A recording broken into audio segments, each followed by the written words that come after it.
नमस्कार, मी सुप्रिया आणखी एका नवीन व्लॉगमध्ये आपलं मनापासून स्वागत करते। तुम्हाला आजचा दिवस सुखाचा, आनंदी आणि आरोग्यदायी जाऊ। तुम्ही जी काही स्वप्न पाहिले असतील ती सगळी स्वप्न तुमची पूर्ण होत। त्याचबरोबर शुभ सकाळ सर्वांना। सकाळची वेळ आहे आणि सकाळी सकाळी व्हिडिओला सुरुवात केली तर हा व्हिडिओ जो आहे ना तो 26 तारखेचा व्हिडिओ आहे। 26 मेला मी हा व्हिडिओ जो आहे तो शूट केलेला आहे। तर तारीख आणि वेळ तर सांगितली, सकाळचीच वेळ असावी, 7:30च्या आसपासचं हे टायमिंग असावं।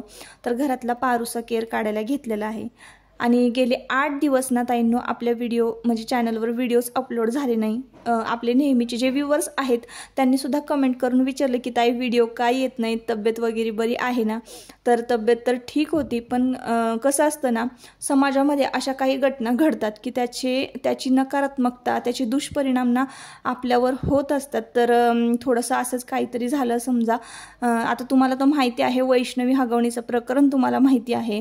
परत त्याचबरोबर अशा वेगवेगळ्या घटना आहे ना कानावर पडतात की जेणेकरून आपण कितीही पॉझिटिव्ह असलं, कितीही आपण चांगला विचार केला ना ताईंनो, तरी आपल्या मेंदूवर ना थोडा तरी परिणाम होतच होतो या घटनेचा।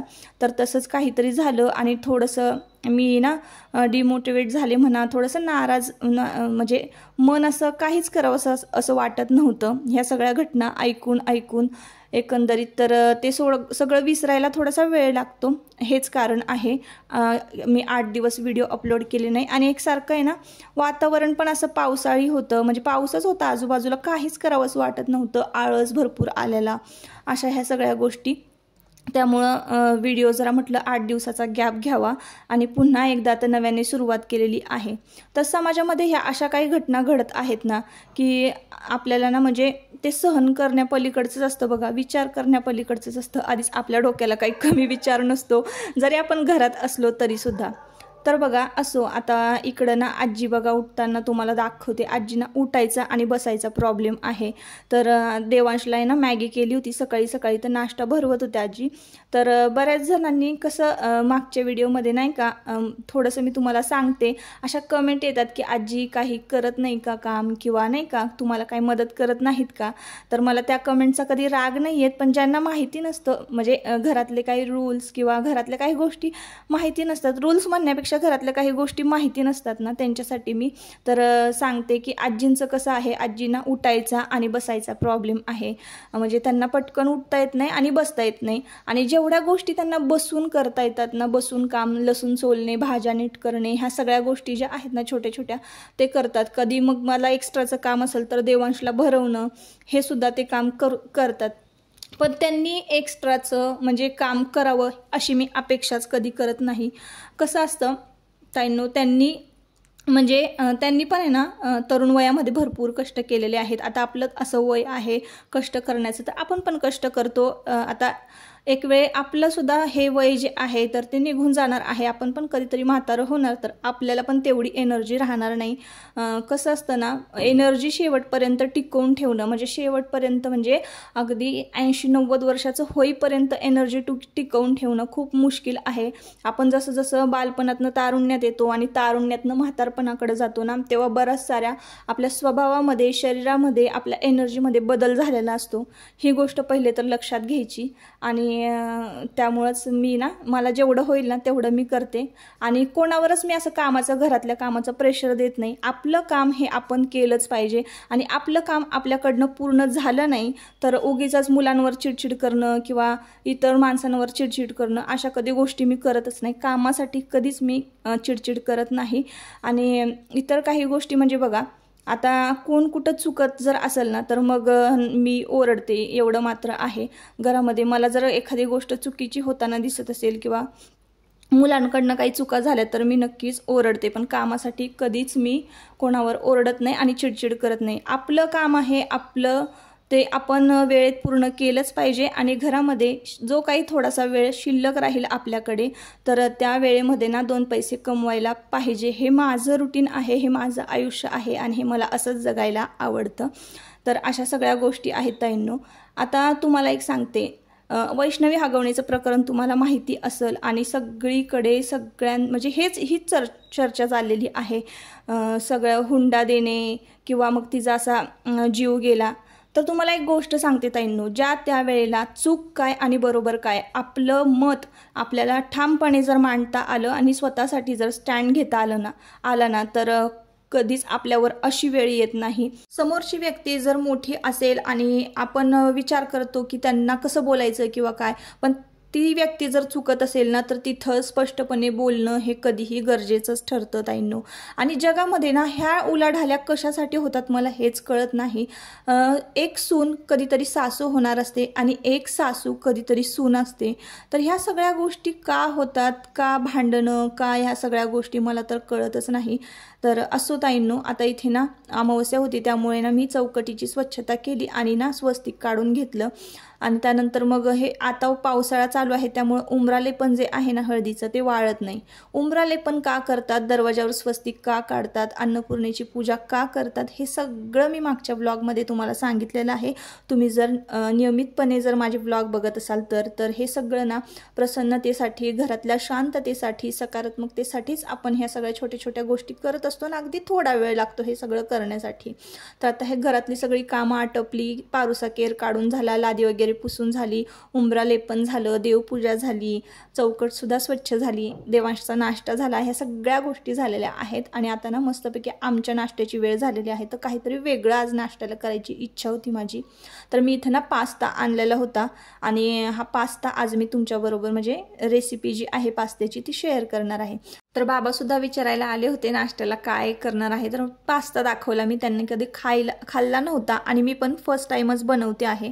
आता कसा होणार आहे हे आपल्याला पण माहिती नाही आहे. तर पातेल्यात पाणी ठेवलेलं आहे उकळायला आणि मीठ घातलं त्यामध्ये. पास्ता बघा मी तुम्हाला दाखवला. तर हा असा पास्ता आणलेला आहे मी. आणि काही हे सॉस आणलेले आहेत. तर एव्हरेस्टचा आलं लसूण पेस्ट आहे, सोया सॉस आहे, चिली सॉस आहे आणि चाट मसाला आहे. आता चाट मसाल्याची तर काही गरज नसते पण थोडीफार रेसिपी मला माहिती आहे. तर हॉलचं वातावरण तुम्ही बघत असाल, जरी वातावरण पावसाळी असलं तरीसुद्धा सगळीकडे स्वच्छता असणं खरंच गरजेचं असतं. तर इकडे अष्टलक्ष्मीचं जे काही हळदी कुंकू ते लावून घेतलं, उंबरा लेपन करून रांगोळी छान काढली, दरवाजावर स्वस्तिक काढलं. पुढचं वातावरण बघा, आभाळ बघा किती दाटून आलेलं आहे. तर थोड्याच वेळात पाऊस पडेल असं वाटतंय मला. कपडेसुद्धा मी वाळत घातले आणि वाऱ्याने ना काय होतं, छान कपडे वाळतात स्टँडवर, त्यामुळं मी दारापुढं तसं स्टँड लावून ठेवते. तर इकडं देवपूजा झालेली आहे आणि दिव्यामध्ये ना अशी शांत वात तेवत असली ना ही खरंच खूप भारी वाटतं घरामध्ये. आणि सकाळी सकाळी पूजा झाली ना तर बघा छान असं दिव्यामध्ये फुल तयार झालं. मी बरेचदा तुम्हाला सांगते, तर आपली पूजा जी आहे ना ती फळाला येते असं म्हणतात. मनापासून पूजा केली ना की दिव्यामध्ये असं फुल तयार होतं. असो, ह्या सगळ्या गोष्टी. इथं पास्ता घेतलेल्या आहेत आणि पाणी आता उकळलेलं आहे. तर आपण हा पास्ता शिजायला घालूयात. पास्ता शिजायला घातलेला आहे आणि हा पास्ता शिजेपर्यंत मी तुम्हाला इकडं आजूबाजूचे वातावरण दाखवते. तर इकडं बघा गॅलऱ्या वगैरे स्वच्छ धुवून घेतलेल्या आहेत. तर आधी गॅलऱ्या स्वच्छ धुवून घेतल्या, त्यानंतरच मग मी चौकट वगैरे पुसायला घेतली, लादी वगैरे पुसायला घेतली आणि घरातली स्वच्छता केली. आधी बाहेरची स्वच्छता करून घेतली. आभाळ एकदम भरून आलेलं आहे. आमच्याकडे थोडा जरी पाऊस पडला ना तरी आजूबाजूचे जे वातावरण आहे, झाडं झुडपं एकदम हिरवीगार होतात आणि खूप छान वाटतं. तर आता पास्ता आपल्या शिजत आला असणार आहे, उकळलेला आहे. तर आता ना मी काय करते, पास्ता चेक करते. तर शिजलेला होता पास्ता. आता आपण फोडणी घालूया. तर हा काळा तवा ना माझ्या खूप उपयोगीत पडतो. तुम्ही प्रत्येक रेसिपी बघत असाल तर ह्या लोखंडी तव्यावरच बघत असाल. तर मी पास्ता पण यामध्येच करणार आहे. तर बटरऐवजी ना मी इथं तुपाचा वापर केलेला आहे. 2 चमचे तूप घालायचं आणि पास्ता अजून उकळायलाच ठेवलेला आहे. छान मऊ शिजावा, कारण घरातली माणसं खाणार आहेत आणि पहिल्यांदा खाणार आहेत, तर त्यांना त्रास व्हायला नको म्हणून छान मऊ शिजवून घेतला. त्यानंतर 2 चमचे तूप लोखंडी तव्यामध्ये घातलं आणि एक छोटासा कांदा जो होता ना त्याचे 4 फोडी केल्या. जरा जाडा मोठा असा कांदा कापून घेतलेला आहे आणि सिमला मिरची होती एक, तर ती सुद्धा जाड मोठी कापून घेतलेली आहे. आणि पास्ता आपला शिजला की लगेचच मी असा पास्ता येळून घेतलेला आहे, ज्या पद्धतीने आपण तांदूळ येळून घेतो. तर पाणी काढलं पास्त्यातलं आणि इथं ठेवलेलं आहे. तुम्ही शेजारी पाहतच असाल. आता सिमला मिरची कांदा जाड मोठा असल्यामुळं ना जरा उशीर लागतो भाजायला. आणि त्यानंतर मग थोडंसं आलं लसूण पेस्ट घातलेली आहे त्याच तुपामध्ये छान आलं लसूण पेस्टसुद्धा भाजून घेतली आणि मग त्यानंतर ना इथं पास्ता मसाला मी घातलेला आहे, रेडीमेड पास्ता मसाला मिळतो, तर तो पास्ता मसाला यामध्ये घातला। त्यानंतर शिजवलेला जो पास्ता आहे तो आपण यामध्ये छान परतून घेणार आहोत। कांदा, सिमला मिरची, आलं लसूण पेस्ट आणि पास्ता मसाला एकदम भारी मस्त मिक्स करायचं सगळं आणि त्यामध्ये ना सोया सॉस थोडासा अगदी थोडा घातलेला आहे आणि इथं ना मी स्वीट अँड स्पायसी असं टोमॅटो केचप जे आहे ना ते घातलेलं आहे। साधा आपण जे रेग्युलर वापरतो की नाही, थोडंसं आंबट असतं, तिखट पण नसतं, ते वालं नाही आहे हे किसान केचप, थोडंसं स्पायसी आणि स्वीट आहे, त्यामुळे त्याला एकदम भारी चव आली। आणि टोमॅटो केचप तुम्ही आवर्जून घाला। आता घरातली माणसं खाणार आहे आणि देवांश खाणार आहे, त्यामुळे मी इथं चिली सॉस नाही घातला। तर मस्त मऊसूत आणि थोडासा क्रीमी असा पास्ता आपला तयार झालेला आहे। क्रीमी म्हणजे असा जरा ग्रेव्ही टाईप तो दिसत असेल तर कोथिंबीर घातल्याशिवाय ना तर थोडासा या कितीही डिश वेगळे असले ना तरी थोडासा मराठी तडका द्यायलाच पाहिजे, म्हणून कोथिंबीर घातली आणि मस्तपैकी आपला हा जो पास्ता आहे तयार झालेला आहे। आता हा घरातल्या माणसांना खायला देऊया आणि त्यांचं बघूया की म्हणजे नक्की कसं झालेलं आहे। मी पण फर्स्ट टाइम बनवलेला आहे आणि तुम्हीही कधीतरी बघा ह्या सगळ्या घरातल्या वस्तू वापरूनच, कारण घरामध्ये आपण चिली सॉस, सोया सॉस तर आणूनच ठेवतो, किसान केचप तर आपल्याकडे असतंच, टोमॅटो सॉस आणि त्यानंतर आलं लसूण पेस्ट पण घरामध्ये असतेच आपल्या। तर ह्याच घरातल्याच साहित्यांपासून हा पास्ता मी तयार केलेला आहे। बाबांनी तर खायला घेतलेला आहे, आता बघूयात बाबा काय म्हणतायत। लागते चांगलं मी म्हटलं आता काय खरं नाही, नक्की ते कसलं लागतंय मला काय हे मसाला वतला ते मसाला वतलाच झाला दर आजीला घेऊन जा। हवे पास्ता मम्मी आजी ना बाबा नको तू खा गोदर बघ, खाऊन बघ तू बघ ना आधी खाऊन मी मला नाही आवडत। हाय गरमी कसं झालंय सांगा, फुकून मस्त बघ। हा पास्ता म्हणतात हो, कशाला आपण आयुष्यात पाहिला पहिल्यांदा खाल्लंय तुम्ही, कसा लागतोय मोठ्याने बोल। येता का नाही मला पास्ता बनवता, हाय की नाही मम्मी हुशार? तुला पास्ता बनवायला कोणी शिकवलंय मग? मला शिकवलं माझ्या मम्मीनी। तर छान झाला होता पास्ता, पहिल्यांदाच केला, सगळ्यांना आवडला आणि मग दुपारी जेवण केलं, थोडासा मध्ये गॅप घेतला। तर ही संध्याकाळची वेळ आहे ताईंनो आणि टोपल्यामध्ये तुम्हाला पुऱ्या वगैरे तळलेल्या दिसत असतील। तर इथं दादा पण घरी आले होते तुमचे, दादांना काही पास्ता खायला मिळाला नाही, बाहेर होते ते त्यामुळं। आणि त्यानंतर आज ना आजीबाबांची ॲनिव्हर्सरी होती, तर दादा त्यांना केक घेऊन आले होते, थोडासा केक डेकोरेट केला आणि छान आजीबाबांना नवीन कपडे घातलेले आहे आणि आत्ता ना आपण आजीबाबांची ॲनिव्हर्सरी सेलिब्रेशन करणार आहोत। तर एकदम साध्या पद्धतीने आम्ही दरवर्षी ना अशी ॲनिव्हर्सरी साजरी करतो। केक आणायचा, केक कापायचा आणि दोघांचंही औक्षण करायचं, असंच अगदी साध्या पद्धतीनं प्रत्येकाचे वाढदिवस म्हणा, प्रत्येकाची ॲनिव्हर्सरी अशाच पद्धतीनं आम्ही फक्त घरामधले जेवढे मेंबर्स आहेत घरातल्या घरातच आम्ही छोटंसं सेलिब्रेशन करत असतो। आज तर पास्त्याची खरंच वेगळीच गंमत झाली। तर तुम्हीही कधीतरी अशी रेसिपी करून बघा आणि मला नक्की कमेंट करून सांगा, अगदी मस्त होतो बरं का पास्ता, खरंच छान टेस्टी झाला होता। चला आता आपण औक्षण करून घेऊया आणि मग केक कापूयात। तर छोटंसं असं सेलिब्रेशन करूयात आजीबाबांच्या ॲनिव्हर्सरीचं।